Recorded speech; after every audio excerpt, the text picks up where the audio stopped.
material we're seeing more and more used in lieu of wood are composite materials. There's different types of them out there. There's different colors and different finishes of them. Here's a couple of representations right here.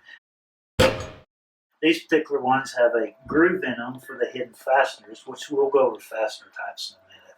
Here's a little bit closer shot of that.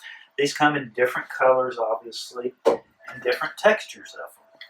You can get smooth, you can get a wood grain look to these, you can get a more square look, you can get a more rounded look to them. There's just an almost endless variety. There's quite a few manufacturers of these out there, and there's varying costs of these depending on what you want to spend on it. They also are making thicker pieces to use for railings and stuff like that.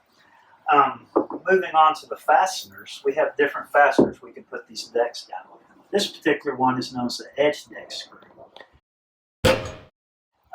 It has a little tiny head on it so it doesn't show, and there's a little, drill a little hole right here and just go down the side of it where you can't see it.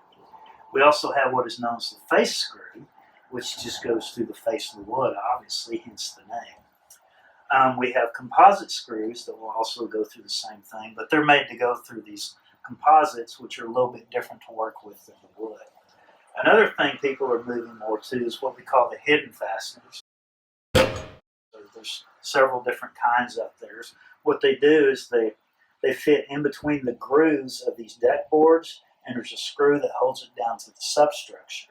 The substructure is usually composed of wood, though, not composite fiber like this one. The other thing I'd like to cover a little bit is railings. This is an example of a railing up here. What we have between the railing is what is known as the newels or spindles, depending on who you're talking to.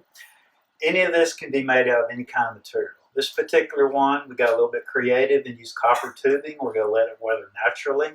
This is redwood on top and bottom, it's been stained, but you can use treated wood, you can use cedar, you can use Douglas fir, you can use the composites even. It's just a matter of your taste and your budget that you have on that. It's like I tell people, you're only limited by two things in this industry: your imagination and your pocketbook. It just depends on which one runs out first.